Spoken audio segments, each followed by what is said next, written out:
저희가 좀 전까지 기능에 대한 부분들 그리고 두께에 대한 부분들을 제가 정리를 했습니다.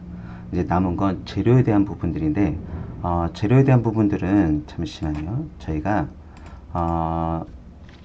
저희 사무실에서는 기본적으로 지금까지 프로젝트를 진행하면서 썼던 재료들을 쭉 정리를 저희가 재료명, 그 다음에 색상하고 저희가 쓸 수 있는 패턴들 같은 경우도 제가 미리 세팅을 해서 이렇게 다 정리를 해놓고 쓰고 있습니다. 저희는 기본적으로 프로젝트 많이 진행을 하다 보니까 그래서 저희는 기본 템플릿 안에 이런 재료들이 다 들어가 있어서 저희는 재료들을 따로 만들지는 않습니다. 그래서 보시면 저희가 필요한 하지제 여기 들어있고 그 다음에 석고보드 이렇게 지금 석고보드 색상이랑 저희가 두께가 들어가 있긴 하는데 실질적으로 저희는 프로젝트를 열면 템플릿 파일을 열면 이런 재료들이 다 들어가 있기 때문에 저희가 안 만들어도 되는데 실질적으로 여기에서는 제가 지금 거기까지 없으니까 저희가 새로 만들어야 되는 건 사실입니다. 그래서 지금 저희가 쓰는 모든 재료들에 대해서는 기본적으로 이렇게 재료들을 다 만드셔야 되는데 그런 재료들을 만드는 방법들을 기본적으로 여러분들하고 지금 같이 해볼 텐데 저희는 기본적으로 하지제는 210, 210, 그 다음에 석고보드는 239로 되어 있네요. 제가 그러면 그걸 알고 지금부터 한번 만들어 보도록 할게요.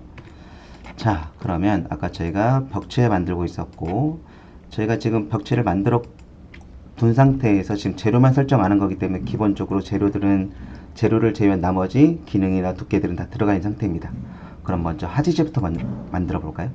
자, 하지제 이렇게 누르시면 이렇게 재료표가 뜨게 될 거고요.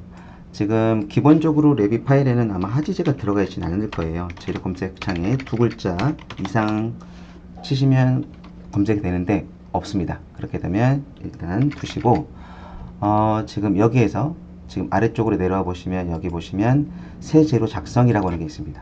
새 재료 작성으로 들어가셔가지고 그래도 이름을 바꾸시면 되는데 저희는 저희 회사에서 만든 모든 재료들은 저희가 YG에서 일단은 앞에다 Y자를 붙여서 작성을 합니다. 그래서 여기다 하지제 이렇게 쓰시고 저희가 색상, RGB 색상 등을 여기에서 RGB 색상이 지금 기본적으로 120번으로 되어 있는데 하지제는 제가 210, 210, 210 이렇게 사용하고 있습니다. 이렇게 그래서 확인 눌러주시면 여기 지금 그래픽에 해당하는 부분이 우리 실제로 모델링 할 때 보이는 게 그래픽이거든요. 그리고 여기에 대한 부분들을 만들어 주시면 Y 하지제 해가지고 하지제의 재료가 만들어진 걸 볼 수 있습니다. 이렇게. 자, 그러면 두 번째로 석고보드 작업을 해야 되는데 석고보드 제가 아까 239번 쓰고 있었거든요. 그러면 또 다시 복사해서 여기서 새 재료 작성하셔도 되고 굳이 이거 그냥 좀 전에 만들었던 거에서 복제하셔가지고 여기에서부터 다시 석고보드 이렇게 보드 하신 다음에 여기 색상을 239번 이렇게 해서 확인 누르시면 석고보드는 239번으로 그리고 나머지 재료들도 같은 석고보드 면이니까 여기에 두 글자 이상 제가 치시면 된다고 했어요. 그래서 고 라고 치시면 Y 석고보드로 되어 있는 거 이 재료 선택하셔서 확인. 그 다음에 위쪽에 있는 2번과 3번에 들어가 있는 재료도 석고보드 확인. 그리고 여기도 석고보드 이렇게 두시면 저희는 이제 기능에 대한 부분들 그리고 재료에 대한 부분들 두께에 대한 부분들까지도 제가 전체적으로 다 작성을 했습니다. 그렇게 되면 이제 벽체가 다 만들어졌으니까 이 만들어진 벽체를 가지고 저희가 이제 모델링을 진행을 해 보도록 하겠습니다.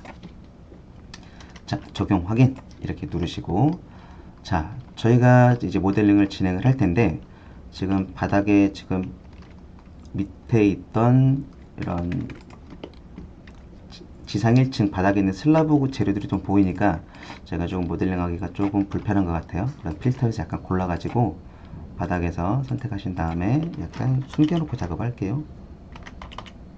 이렇게 HH 하셔가지고 숨기게 되면 그때도 말씀드렸던 것처럼 이렇게 외곽에 하늘색 테두리가 생겼을 때는 제가 이 뷰에서 무언가 숨겼다라고 제가 계속 말씀을 드렸습니다.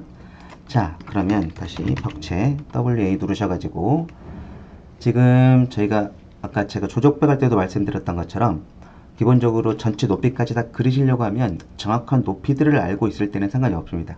그런데 정확한 높이들을 알지 못할 때, 그리고 나중에 결합하고 형상 결합해야 되는 부분이 있다라고 하시면 어느 정도 높이까지 그려놓고 나서 나중에 그냥 모델링 뒤로 제가 보여드렸던 것처럼 뒤로 놓은 다음에 수정해서 가시는 게 훨씬 편하십니다. 그렇기 때문에 아예 모를 때는 그냥 대충 그려놓고 수정하는 게 훨씬 편하다. 제가 계속 말씀드리지만 레빗은 대충 그리고 나중에 작업하는 게 훨씬 편합니다. 자, 그러면 저희 1층의 층고가 전체 6,000이거든요. 그러면 전체 다 말고 한 4,500 정도까지만 미연결로 해서 4,500까지만 저희가 작업을 해보도록 할게요. 자, 작업은 높이로 바꿔두시고 미연결 4,500까지 갈 거예요. 그리고 구조체면 내부나 외부 아무 걸로나 하셔도 상관없습니다. 자, 해서 그려보면 지금 이렇게 그렸을 때 벽체가 지금 바깥쪽으로 그려지죠. 그렇게 되면 스페이스 한번 누르시면 안쪽으로 들어오게 되어 있습니다. 이렇게 안쪽으로 들어와서 이렇게 개구분은 신경 쓰지 말고 작성을 해달라고 제가 계속 말씀드렸어요. 개구분은 신경 쓰지 마시고 작성하시고 나중에 문이나 창 같은 경우는 벽체가 있어야 만들어지는 객체들입니다. 그래서 호스트가 있어야 만들어져야 되는 객체들이 여러 개 있거든요. 문도 그렇고 창들도 그렇고 개구부가 그렇습니다. 난간도 그렇고 난간도 그냥 서긴 하지만 나중에 난간이 따라가는 부분들은 호스트 뭐 경사로라든가 계단이라든가 그런 주인들을 따라가는 거거든요. 그래서 이런 부분들은 문이 들어간다고 하더라도 빼지 말고 전체 그냥 다 문이 없다고 생각하시고 모델링을 진행을 하시면 됩니다. 자, 이렇게 작업을 하시면 되는데 이렇게 제일 외곽에 끝나는 구간 같은 경우에는 항상 형상 결합 금지를 해주시는 게 편합니다. 왜냐면 나중에 우리가 여기다 커튼홀을 작업을 하게 되면 커튼홀도 벽의 일종이거든요. 그러면 나중에 이 벽체가 이 커튼홀하고 결합을 하려고 해서 이 커튼홀의 중심까지 이렇게 연장이 되는 경우들이 있거든요. 그래서 그런 부분들을 방지하기 위해서라도 이렇게 만나는 구간들은 외벽하고 만나는 구간들은 결합 금지 해주시는 게 편합니다. 결합 금지는 나중에 한꺼번에 저희가 할게요. 자, 그리고 제가 좀 전에 제가 그림으로 설명드렸던 거 혹시 기억나시나요? 1번은 1번대로 3번은 3번대로 제가 결합을 한다고 말씀을 드렸는데 보시는 것처럼 좀 전에 하지제가 2번이었거든요. 그럼 2번은 2번하고 4번은 4번하고 5번 5번끼리 이렇게 결합을 한 거거든요. 그러면 다시 제가 이거를 결합 금지를 해볼게요. 그러면 이렇게 가져다 보면 얘도 결합 이쪽도 이렇게 두시면 결합 금지를 해버려야 되겠네요. 그러면 어떻게 나타날 거냐면 이렇게 제가 좀 전에 보여드렸던 그림 기억나시죠? 지금 벽체가 결합이 금지된 상태거든요. 그러면 이렇게 각각의 재료가 만나지 않는 것처럼 되어 있거든요. 근데 실제로 이렇게 시공이 되지 않거든요. 그렇게 되면 우리는 어떻게 할 거냐면 결합 금지를 해제해서 이렇게 두시면 실제 공사가 되는 것처럼 가운데 스터드 들어가고 양쪽에 석고보드가 붙는 것처럼 실제처럼 모델링이 되어지는 걸 보실 수 있습니다. 그래서 제가 이 부분에 대해서 아까 제가 설명을 드렸었고요. 다시 이 재료하고 똑같은 설정, 베이스 구속, 상단 구속도 똑같이 설정을 할 거고 할 때는 저희 유사 작성이라고 하는 기능이 있습니다. 여기 보시면 유사 작성 단축키는 CS거든요. 그래서 CS 누르시면 이대로 베이스 구속 조건, 상단 구속 조건 설정이 된 상태에서 저희가 작업을 해볼 텐데 여기서 똑같이 이렇게 해서 벽체를 그리시고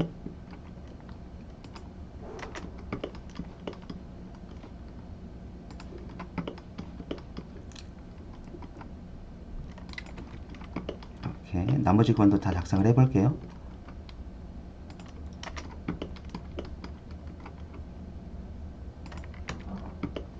그리고